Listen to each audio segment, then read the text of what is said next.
कहेला लोग सब मैका होला माई से।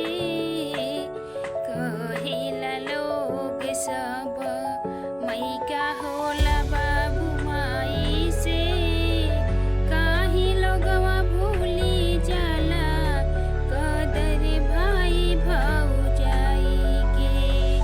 काहे लोगवा भूली जाला कदर भाई भौजाई के।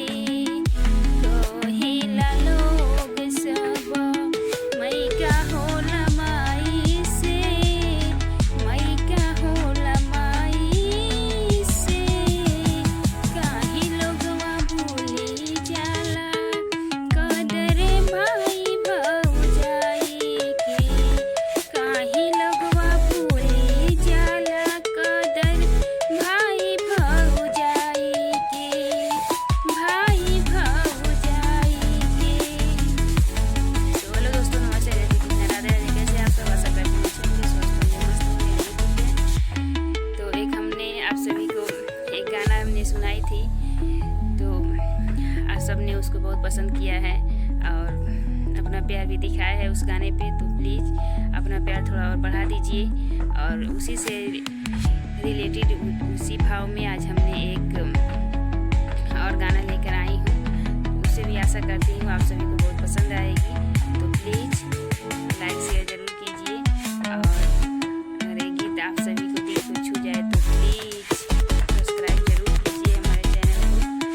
और चलिए, आज की गीत यही है कि हमारे यहाँ यही हो जा रहा है कि दो भाई हैं या दो भाई हैं, दो बहनें हैं, या मतलब जितने भी है, धीरे धीरे जब बड़ा भाई सियान हो जा रहा है और पिता का जो बोझ ले रहा है और उनका जिम्मेदारी निभाने लगता है, उसके बाद जो है उसके छोटे भाई बहन जब वो भी धीरे धीरे बड़े हो जा रहे हैं और उनका भी परिवार हो जा रहा है, तो भूल जा रहे हैं कि हमारा कोई भाई भी था, हमारी कोई भाभी भी थी और हमारे लिए वो क्या क्या किए हैं, कितना तकलीफ झेले हैं, कितना दुख झेले हैं, वो सब भूल जा रहे हैं और डायरेक्ट यही कह रहे हैं तुम क्या किए हो मेरे लिए, क्या किए हो मेरे लिए तुम। शायद कोई है कि थोड़ा थोड़ा उस पर अपना दिखा रहा है दर्द, तो वो क्या बोल रहा है, ये तो आपका फर्ज था, ये तो आपका फर्ज था करना, क्या हम पे कोई उपकार थोड़ो किए हैं, ऐसे बोल रहे हैं लोग। तो उसी पे आज हमने एक गीत लेकर आई हूँ आप सभी के बीच। तो प्लीज़ वीडियो में तक बने रहिए और आनंद लीजिए। और अगर एक गाना आप सभी के दिल को न छुए तो कहिएगा, कमेंट बॉक्स में ज़रूर बताइएगा। और प्लीज़ ये गाना गाते हुए हमें भी दर्द हो रहा है और हमारे आँख में भी आंसू आ जाता है। तो सुनिए आप सब भी और इसका आनंद लीजिए। और प्लीज़ लाइक शेयर करना मत भूलिएगा। और गाना आप सभी को ज़्यादा पसंद आए तो प्लीज़ चैनल को सब्सक्राइब जरूर कर लीजिए और प्यारा सा एक कमेंट करके ज़रूर बताइएगा कि आप सभी को ये गाना दिल को छुआ या नहीं। सो चलिए सुनिए। कहेला लोग सब मैका होला माई से। मैका होला माई से। काहे लोगवा भूली जाला कदर भाई भौजाई के। काहे लोगवा भूली जाला कदर भाई भौजाई के। कहेला लोग सब मैका होला माई से। मैका होला बाबू माई से। काहे लोगवा भूली जाला कदर भाई भौजाई के। काहे लोगवा भूली जाला कदर भाई भौजाई के। काहे लोगवा भूली जाला कदर भाई भौजाई के। एक दिन माई बाबू दुनिया छोड़ जाई है। ई भैया भाभी असरा धराई है। एक दिन माई बाबू दुनिया छोड़ जाई है। इहे भैया भाभी असरा धरई है।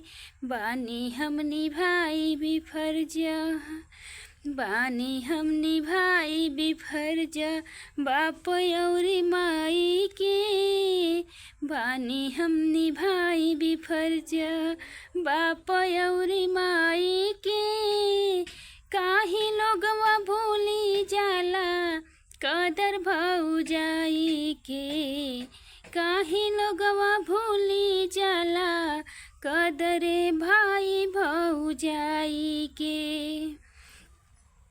कहेला लोग सब मैका होला बाबू माई से। मैका होला बाबू माई से। काहे लोगवा भूली जाला कदरे भाई भौजाई के। काहे लोगवा भूली जाला कदरे भाई भौजाई के। एक विपत्ति समैया जब सब लोग साथ छोड़ दी है, साथ छोड़ दी है। इहे भैया भाभी हाथ थामिली है। इहे भैया भाभी हाथ थामिली है। हमरे रहते कैसे होई, हमरे रहते कैसे होई कुछु हमरे बहिन भाई के। हमरे बहिन भाई के। काहे लोगवा भूली जाता कदर भाई भौजाई के। काहे लोगवा भूली जाता कदरे भाई भौजाई से। कहेला लोग सब मैका होला माई से। कहेला लोग सब मैका होला बाबू माई से। काहे लोगवा भूली जाला कदरे भाई भौजाई के।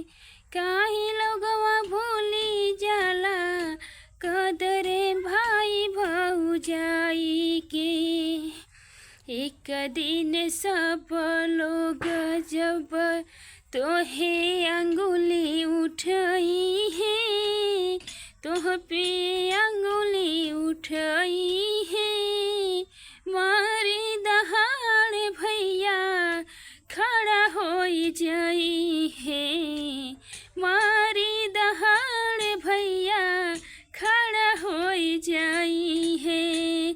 हम बानिया बहिन कैसे, हम बानिया बहिन कैसे बोलला हमरा भाई के। बोलला हमरा भाई के। काहे लोगवा भूली जाता कदरे भाई भौजाई के। काहे लोगवा भूली जाता कदरे भाई भौजाई के। कहेला लोग सब मैका होला माई से। कहेला लोग सब मैका होला बाबू माई से। काहे लोगवा भूली जाला कदरे भाई भौजाई के। भाई भौजाई के। सो प्लीज़ आप सब वीडियो लास्ट तक ज़रूर देखिएगा। बहुत आनंदमय है गीत और बहुत दिल को छू जाएगा। हम आप सभी को कहते हैं, गाते गाते हमारे आँख में भी पानी आ गया है, देख सकते हैं। सो प्लीज़ हमें लगता है कहीं न कहीं आपके साथ भी ऐसा ही होता होगा। तो प्लीज़ हमें कमेंट बॉक्स में ज़रूर बताइएगा कि किसके साथ घटना हो रही है या हो गया है या अभी शुरू हुई है। तो कमेंट में ज़रूर बताइएगा, हम भी ज़रा देखें कि हमारे साथ भी हुआ है। ये नहीं है कि हमारे साथ नहीं हुआ है, हमारे साथ तो बहुत बुरा हुआ है। लेकिन हम क्या बताएं, हमारे साथ भी हुआ है। तो आप लोग भी बताइएगा, देखते हैं कितने लोगों के साथ ऐसा हुआ है और हो रहा है। तो प्लीज़ ज़रूर बताइएगा कमेंट करके। मिलते हैं अगले वीडियो में, तब तक के लिए बाय बाय।